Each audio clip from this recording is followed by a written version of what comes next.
अस्सलाम वालेकुम dear students. कुछ लोगों ने कमेंट्स में कुछ क्वेश्चंस पूछे थे, यानी कि वो अभी भी चीज़ों में मतलब क्लैरिटी नहीं है, कुछ चीज़ों में वो कंफ्यूज हैं। तो उन क्वेश्चन से रिलेटेड या उसके अलावा कुछ और चीज़ें भी हैं जिनमें आप लोग कंफ्यूज हो सकते हैं। तो इस टॉपिक पे मैं एक और वीडियो लेके आया हूँ आप लोगों के लिए। उम्मीद करता हूँ कि आपको ये वीडियो अच्छी लगेगी। अच्छा जी, स्टार्ट करते हैं। तो पहला, हाँ, प्रोस्पेक्टस वैसे तो एक मतलब कि कुछ सिटीज़ हैं जहाँ पर अवेलेबल हैं। उसके अलावा अगर कोई है जो बहुत ज़्यादा दूर से है, जैसे मिसाल के तौर पे अगर बात करें रहीम खान से है या सादकाबाद से है, या इसी तरह मतलब इस रीजन में आ जाता है, साउथ पंजाब के किसी एक्सट्रीम सिटी में है, एंड वाले शहर में है, तो उसके लिए मुश्किल है। वहाँ पे रिलेटिव कोई नहीं है ऐसी सिटी में जहाँ से प्रोस्पेक्टस मिल सकते हैं, तो वो प्रोस्पेक्टस ऑनलाइन भी परचेज कर सकते हैं। उसके लिए आपको करना क्या होगा, मैंने नीचे लिंक वैसे शो की हुई है। इस लिंक पे आप जाएंगे तो आपको वहाँ पे मॉड्यूल्स, एडमिशन और स्टूडेंट सेक्शन में जब जाएंगे तो आपके पास ऑप्शन एक आ जाएगा। वहाँ पे आप आई थिंक अपना CNIC एंटर करेंगे और आप एक चालान जनरेट कर लेंगे और आपको प्रोस्पेक्टस जो है ऑनलाइन भी अवेलेबल है, मिल सकता है। उसके बाद कैटेगरीज में काफ़ी ज़्यादा कन्फ्यूजन होती है जब आप अपनी प्रेफरेंस लिस्ट सेट करते हैं कि अब समझ नहीं आ रही होगी इस ये जो सिचुएशन, ये टाइम होता है ना, इसमें बच्चे काफ़ी ज़्यादा कंफ्यूज होते हैं। तो कैटेगरीज के बारे में हल्का फुल्का सा सिर्फ आपको बता देता हूँ। वैसे तो लिखा हुआ है, इवन प्रोस्पेक्टस में भी लिखा हुआ होगा, लेकिन कुछ लोगों को वो मतलब सही से नहीं समझ आ पाती या वो क्लैरिटी नहीं होती। तो मैं आपको बता देता हूँ। A1 जो कैटेगरी है वो ओपन मेरिट की है। ओपन मेरिट यानी कि सिर्फ पंजाब के स्टूडेंट्स जो है, यानी जो पंजाब डोमिसाइल है जिन स्टूडेंट्स के पास, वो अप्लाई कर सकते हैं। और उसमें भी कौन से, DAE को छोड़ के, यानी कि इंटरमीडिएट वाले या A लेवल वाले, वो स्टूडेंट्स अप्लाई कर सकते हैं A1 कैटेगरी में। अब A1 कैटेगरी में क्या है कि आपके पास ट्यूशन फी इज सब्सिडाइज, ठीक है। तो ये क्या है कि आपको जो है ना, ओपन मेरिट है तो आपको यूनिवर्सिटी की तरफ से फीस में कोई रियायत मिल सकती है, यानी फीस हाफ हो सकती है, वो बाद में होता है प्रोसेस जो होता है। यानी आप स्कॉलरशिप के लिए भी एलिजिबल होंगे, यानी कि अगर आप यूनिवर्सिटी के स्कॉलरशिप क्राइटेरिया पे पूरा पूरा उतरते हैं तो आपको स्कॉलरशिप भी मिल सकती है अगर आप A1 कैटेगरी में जाते हैं। A1M कैटेगरी जो है ये सिर्फ मेडिकल के स्टूडेंट्स के लिए। A1M कैटेगरी जो है ना, वो है सिर्फ मेडिकल के स्टूडेंट्स के लिए, यानी कि जिन्हों जो कि MD कैट के वैसे स्टूडेंट्स होते हैं, यानी मेडिकल बायोलॉजी के साथ हैं, उन्हीं के लिए भी UET टेस्ट अब है, एलिजिबल होते हैं, वो बायोमेडिकल इंजीनियरिंग फील्ड के लिए हैं, तो इसलिए वो अप्लाई जो करते हैं A1M फील्ड में करेंगे। यानी जब अपनी प्रेफरेंस लिस्ट वहाँ पे सेट कर रहे होंगे ना, तो आगे उन्हें कैटेगरी A1M मेंशन करना लाजमी है। इसके बाद A2 आ जाता है। अब A2 भी ओपन ही है, पंजाब के स्टूडेंट्स के लिए ही है, लेकिन DAE वाले इसमें भी अप्लाई नहीं कर सकते। इसमें फ़र्क क्या है कि जो ट्यूशन फीस है ना वो पार्शली सब्सिडाइज्ड है। बहुत मुश्किल वर्ड ये लग रहा है मुझे बार बार इसमें मतलब मैं रुक रहा हूँ। सब्सिडाइज होती है मतलब उनके लिए पार्शली। इन्हें फाइनेंशियल सपोर्ट नहीं मिलता, लेकिन स्कॉलरशिप मिल सकती है अगर ये कहीं पे अप्लाई करें और उस क्राइटेरिया पे पूरे उतरते हों, तो इन्हें स्कॉलरशिप मतलब मिलने के चांस होता है। लेकिन यूनिवर्सिटी की तरफ से एज सच उन्हें कोई भी रियायत नहीं मिलती, यानी कि उनकी ट्यूशन फीस हाफ नहीं की जाती। वैसे जनरल वे में अगर कोई हो एलिजिबल स्टूडेंट तो उसकी ट्यूशन फीस जो है ना वो हाफ कर दी जाती है। इसी तरह A2M में भी सेम केस है जैसे A2 का है। अब B कैटेगरी जो है ये सिंध के स्टूडेंट्स के लिए, जो सिंध से ताल्लुक़ रखते हैं वो B कैटेगरी में अप्लाई करेंगे। C कैटेगरी जो है बलूचिस्तान में है के स्टूडेंट्स के लिए। मैंने इन्हें स्किप इसलिए कर रहा हूँ कि ये मतलब कि इनका थोड़ा डिफरेंट ही मेथड है, तो ये सिर्फ उनके लिए होगा जो इससे रिलेटेड हैं। मैं इस वक्त जो वीडियो बना रहा हूँ ये एक जनरल वीडियो होगी कि जो सारे लोगों के लिए हैं जिन्हें इश्यूज़ हो ओवरऑल में। D कैटेगरी KPK के स्टूडेंट्स के लिए E1 आज़ाद कश्मीर, E1 दोबारा आज़ाद कश्मीर लिपा वैली के लिए है, E2 जो है नॉर्दर्न एरियाज़ के लिए है, H1 जो है फॉरेन कंट्रीज़ के स्टूडेंट्स के लिए है। I कैटेगरी जो है ना ये अब डोमिसाइल वालों के लिए है। इसकी रिजर्व सीट्स होती हैं हर डिपार्टमेंट में, मतलब हर डिपार्टमेंट में नहीं होती, कुछ डिपार्टमेंट्स में, स्पेसिफिक डिपार्टमेंट्स में होती हैं रिजर्व सीट्स होता है। यानी मोस्टली ये सिर्फ और सिर्फ टॉपर्स ही आते हैं, यानी गोल्ड मेडलिस्ट जो होते हैं ना DAE में, सिर्फ उन्हें ही इसमें एडमिशन मिलता है। हर बच्चा नहीं आ सकता DAC, क्योंकि इनकी सीट्स 2-4 इतनी होती है मैक्सिमम।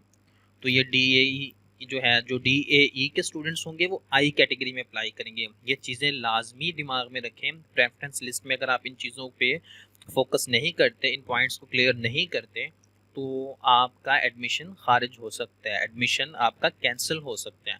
आगे J1 और J2 जैसे आर्म्ड फोर्सेस वाले जो बच्चे हैं ये ओपन में भी अप्लाई कर सकते हैं, ये A1 में भी अप्लाई कर सकते हैं, इसके अलावा जे में भी कर सकते हैं। इसमें क्या होगा कि अगर आपका ओपन में हो जाता है आपकी मनपसंद फील्ड में तो ठीक है, अगर इन केस किसी वजह से नहीं होता तो जैसे कि रिजर्व सीट्स हैं कुछ, तो उसमें अगर आपका उस वजह से फॉर एग्जांपल एक बच्चा चाहता है मैं मैकेनिकल में जाऊँ लेकिन उसका मेरिट मैकेनिकल के लेवल का नहीं बन रहा, तो आर्म्ड फोर्सेस से अगर उसका ताल्लुक है और जे कैटेगरी में वो फॉल करता है और जे कैटेगरी में जितने भी लोग हैं उनमें उसका मेरिट हाई है तो उस बच्चे को वो वाली सीट मिल जाएगी।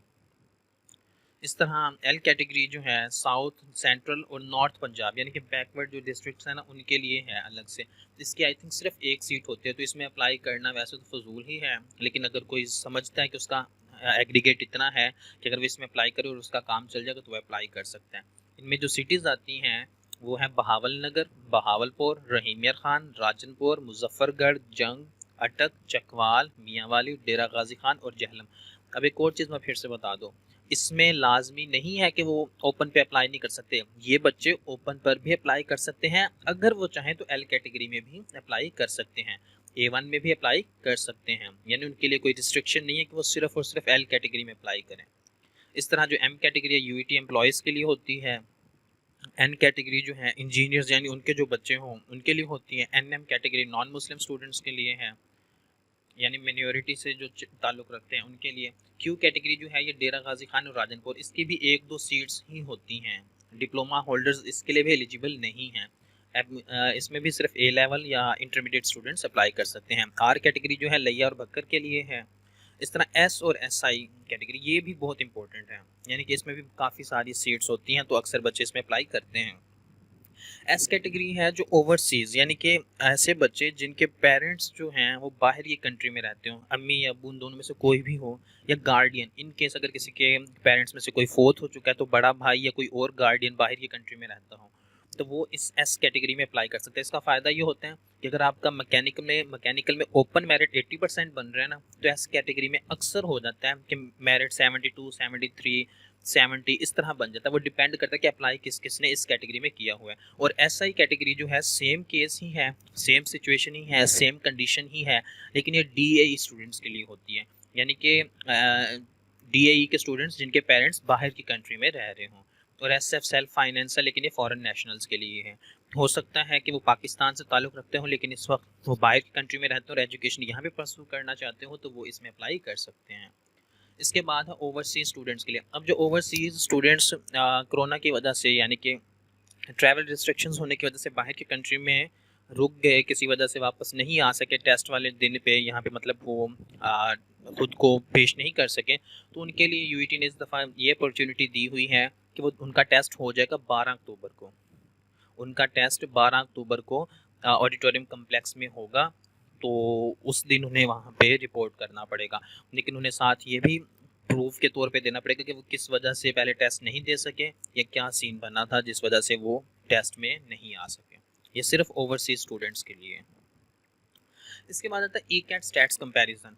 तो 2021 में जो ओवरऑल एवरेज बनी है ना वो 73 बनी है और 2020 में जो थी 75, तो एवरेज ओवरऑल एवरेज जो है वो कम है। इसके अलावा सेंट्रल पंजाब की जो एवरेज बनी है वो 75 बनी है, इस साल 73 बनी है, लास्ट ईयर 75 थी। साउथ पंजाब की इस साल जो बनी है एवरेज 71 बनी है, लास्ट ईयर भी 71 ही थी। नॉर्थ पंजाब की लास्ट टाइम 78 थी और इस दफ़ा 74 बनी है। तो इससे पता चल रहा है कि एवरेज इस दफ़ा कम हुई है। अब एवरेज कम हुई है इससे एक चीज़ तो क्लियर है कि जो आपका एग्रीगेट है यानी कि जो मेरिट बनेगा वो पिछले साल से शायद 0.5 या 1% तक शिफ्ट ले, वो नीचे आए यानी कम हो सकता है। वो डिपेंड करता है कि इंटर में मार्क्स कैसे आए। अगर इंटर में मार्क्स अच्छे ज़्यादा आ जाते हैं तो फिर तो एज सच कोई चेंज नहीं आएगा, अदरवाइज़ इस साल मेरिट डिक्रीज़ होगा, ये कंफर्म है। ये चीज़ माइंड में रख लें। मैं कोशिश करूँगा एक क्या कह सकते हैं उसे एक्सपेक्टेड मेरिट लिस्ट बनाऊं, अगर वो मतलब मैं तैयार कर ले तो वो भी मैं आप लोगों के साथ शेयर कर दूंगा, ताकि और कोशिश करूंगा कि पहले ही शेयर कर दूं ताकि आपके वो जो है अप्लाई करते वक्त अपनी जो है प्रेफरेंस लिस्ट बनाते वक्त आपको उसमें हेल्प मिल सके। उसके बाद आ जाता है जी स्पोर्ट्समैन मार्क्स। ये थोड़ी कन्फ्यूजन थी, पहले 10 मार्क्स ही होते थे और तो इस दफ़ा आई थिंक 20 के हैं या मे बी पिछले साल की हो, मुझे इसकी इन्फॉर्मेशन नहीं है, मतलब जब तक मैं वहाँ पे स्टूडेंट रहा हूँ तब तक 10 मार्क्स ही होते थे। तो अब जो हैं स्पोर्ट्समैन के मार्क्स कैसे रख देंगे, 5 मार्क्स हैं फिजिकल टेस्ट के लिए शोइंग एक्चुअल परफॉर्मेंस, 1 मार्क जो है इंटर कॉलेज चैंपियन, यानी कि अगर वो बच्चा इंटर कॉलेज चैंपियन में रहा, डिस्ट्रिक्ट लेवल पे अगर कॉलेजेस के कंपटीशंस होते रहे हैं तो कॉलेजेस में सिर्फ उसमें चैंपियन है, या डिस्ट्रिक्ट लेवल पे अगर वो चैंपियन रहा तो 2 नंबर उसके भी मिलेंगे, डिविजनल लेवल पे अगर वो चैंपियन है तो 3 मार्क्स उसके एक्स्ट्रा मिलेंगे, और 4 मार्क्स है अगर प्रोविजनल लेवल पे वो बंदा खेल चुका है, वो बच्चा स्पोर्ट्स में किसी गेम में किसी भी गेम में वो खेल चुका है, और 5 मार्क्स है नेशनल लेवल के लिए, या अगर उसने अंडर 18 रिप्रेजेंटेशन अब्रॉड कहीं बाहर की कंट्री में पाकिस्तान को रिप्रेजेंट किया हो। तो ये सिचुएशंस हैं जिस केस में आपको स्पोर्ट्समैन के मार्क्स मिल सकते हैं। प्रेफरेंस लिस्ट, ये बहुत बहुत इंपॉर्टेंट काम है और इसमें बहुत चीज़ें अपने माइंड में ज़रूर रखनी है, तो मैं इसके लिए थोड़ा सा टाइम ज़्यादा लूँगा। तो उम्मीद करता हूँ कि वीडियो आप ये नहीं समझेंगे कि थोड़ी सी ड्रैग हो गई है, थोड़ा सा मतलब आपको इस पर सब्र करना पड़ेगा। तो जो प्रेफरेंस लिस्ट है ना, इससे बनाते वक्त आपने सबसे पहले जो टॉप पे रखनी है ना वो अपनी चॉइस रखनी है, लेकिन ये भी देखना है कि चॉइस के चक्कर में ये ना हो कि आपका, फॉर एग्जांपल मैं कहता हूँ मेरी चॉइस जो है, मैंने मैकेनिकल इंजीनियरिंग में एडमिशन लेना है, अब उसका एग्रीगेट होता है, समझ लें कि मिनिमम भी लगा लें 4th लिस्ट तक 76 हो जाता है। मैं अपनी तरफ से मिनिमम लगा रहा हूँ, ये कोई एग्जैक्ट फिगर्स नहीं है, मैं सिर्फ एक अंदाजे में बात कर रहा हूँ, लेकिन मेरा अपना एग्रीगेट जो है वो 74 है। अब मैं कहूँ नहीं जी मैंने तो मैकेनिकल में जाना है, मैं सिर्फ मैकेनिकल लिस्ट में ऐड कर देता हूँ कि बस मुझे मैकेनिकल में जाना है और किसी फील्ड में नहीं जाना। इस चक्कर में क्या होगा, अगर वो मेरिट वहाँ तक नहीं पहुँचता जहाँ पे मेरा एग्रीगेट है तो मेरा एडमिशन खारिज हो जाएगा, एडमिशन मेरा कैंसिल होगा, मेरा साल ज़ाया हो जाएगा। ये चीज़ मैं इसलिए बता रहा हूँ कि बहुत इंपॉर्टेंट है। तो आप जब भी प्रेफरेंस लिस्ट डिसाइड करें ना, पहले तो अपनी टॉप प्रायोरिटी को देखें ही देखें, उसे लिस्ट में ऐड करें ही करें, भले वो 85 में ही क्यों ना हो, आप उसे टॉप पे रख दें, कोई मसला नहीं है। एक्स्ट्रा डिपार्टमेंट्स सेलेक्ट करने से या प्रेफरेंस लिस्ट में ना ज़्यादा डिपार्टमेंट्स लगाने से आपको इशू कोई नहीं होगा। मैंने अपने टाइम में 19 डिपार्टमेंट्स को सिलेक्ट किया था क्योंकि मेरी कोई प्रेफरेंस थी ही नहीं, तो मैंने सब कोई पकड़ के ऐड कर दिया था ओपन में, तो ठीक है जहाँ पे होगा देखा जाएगा, मुझे कोई इशू नहीं है। तो ये चीज़ माइंड में रखनी है आप लोगों ने भी प्रेफरेंस लिस्ट सेट करते हुए। अगर आपने 2-3 फील्ड्स सिर्फ सेलेक्ट कर ली और उसमें आपका मेरिट फॉल नहीं कर रहा, आपका एग्रीगेट उससे कम है, तो आपका एडमिशन ऑटोमेटिकली खारिज हो जाएगा, आपका ई कैट ऑटोमेटिकली उस साल का वेस्ट हो जाएगा, आपका 1 साल ज़ाया होगा, आपको दोबारा टेस्ट देना पड़ेगा। तो प्रेफरेंस लिस्ट बहुत बहुत इम्पोर्टेंट काम है, इस पर आपने थोड़ी तवज्जो दे के थोड़े मतलब दिमाग लगा के काम करना है। और प्रेफरेंस लिस्ट बनाते वक्त ये भी है, अगर आपने एक दफ़ा बनाई है, दूसरी दफ़ा बनाई है, तो जब भी आप बनाएंगे ना लेटेस्ट उसका प्रिंट लेना है। आप भले जो प्रेफरेंस लिस्ट है 10 दफ़ा बना लें, लेकिन जब आपने डॉक्यूमेंट्स सबमिट करवाने हैं तो आपकी जो प्रेफरेंस लिस्ट हो वो लेटेस्ट होनी चाहिए। अगर आपने 8 दफ़ा बनाई है और 7वीं लिस्ट आप वहाँ पे जमा करवा देते हैं तो इसकी वजह से भी आपका एडमिशन खारिज हो जाएगा। फिर से बता रहा हूँ, ये छोटे छोटे पॉइंट्स जो हैं ये माइंड में रख लें अप्लाई करते वक्त, ये बहुत ज़रूरी पॉइंट्स हैं छोटे छोटे, लेकिन इनके इफ़ेक्ट्स जो हैं वो बहुत बड़े बड़े हो सकते हैं। और जैसे मैंने पहले बताया था, जिसका नाम जिस लिस्ट में आ जाता है, अगर उस लिस्ट से के बाद मतलब नाम आने के बाद वो फीस नहीं जमा करवाता तो उसका नाम ऑटोमेटिकली कैंसिल हो जाएगा, वो नेक्स्ट लिस्ट के लिए एलिजिबल रहेगा ही नहीं। इन केस फॉर मैंने पहली लिस्ट में अप्लाई कर दिया, समझ लें मैं अपनी बात करता हूँ, मैंने अप्लाई कर दिया, 4th लिस्ट तक जाते जाते मुझे मेरा मनपसंद डिपार्टमेंट नहीं मिल रहा, मैं चाहता हूँ कि नहीं जी मैंने यहाँ पे पढ़ना ही नहीं है, मैं मतलब कि किसी और यूनिवर्सिटी में ट्राई करता हूँ, मैं या नेक्स्ट ईयर ट्राई करता हूँ, तो आपके पास ये भी अपॉर्चुनिटी है, आप यूईटी से अपनी फ़ीस वापस ले सकते हैं। वो पॉलिसी है आई थिंक 7 डेज़ की आपके पास या 14 डेज़ की लिमिट है, उसके अंदर अंदर अगर आप मांगेंगे तो आपकी पूरी की पूरी फ़ीस आपको वापस कर दी जाएगी। उसमें जो कैंसिल होंगे वो एडमिशन फ़ीस जो हैं, सिंपल जो चार्जेस हैं ना, जनरल चार्जेस, वो जाएंगे, वो 2-3 हज़ार रुपये तक होंगे, आपके सिर्फ वो वेस्ट होंगे, बाकी आपको पैसे वापस कर दिए जाएंगे। लेकिन अप्लाई करते वक्त फ़ीस जमा, मेरिट लिस्ट में नाम आने के बाद फ़ीस जमा करवाना बहुत ज़रूरी है, ये चीज़ माइंड में रखें। अगर आप इसे स्किप करते हैं तो आपका एडमिशन वेस्ट, आपका साल वेस्ट, आपको दोबारा मेहनत करनी पड़ेगी, दोबारा इस सारे प्रोसेस से गुजरना पड़ेगा, जो कि एक लेंथी सा काम हो जाता है। इसके अलावा भी अगर आपके कोई क्वेश्चन हो तो आप पूछ सकते हैं, इंशाल्लाह मैं कोशिश करूँगा जितने से जितने हो सके हेल्प करूँ, जो भी क्वेश्चन हो उसे आंसर करने की कोशिश करूँ, जितनी इन्फॉर्मेशन मेरे पास होगी वो इंशाल्लाह मैं आपके साथ बिल्कुल हर लिहाज से शेयर करूँगा। और इसके अलावा अगर 2 वीडियोस और भी हैं मेरे पास, जो मतलब एक तो मैंने वो बना दी है ना कि इम्पोर्टेंट डिटेल से रिलेटेड, वो देख ली होगी या चेक कर सकते हैं उसे। इसके अलावा एडमिशन फॉर्म में अप्लाई कैसे करना है, एडमिशन फॉर्म फिल कैसे करना है, स्टेप बाय स्टेप गाइडेंस, उसकी भी एक वीडियो अपलोड की हुई है। मैं लिंक्स ना इस दफ़ा डिस्क्रिप्शन में सारी शेयर कर दूंगा। इसके अलावा स्कोप ऑफ इंजीनियरिंग, जो आप हर किसी के माइंड में होता है कि मैं कौन सी इंजीनियरिंग फील्ड में जाऊँ, तो इससे रिलेटेड भी मैंने एक वीडियो बनाई हुई है, वो भी शेयर की हुई है यहाँ पे।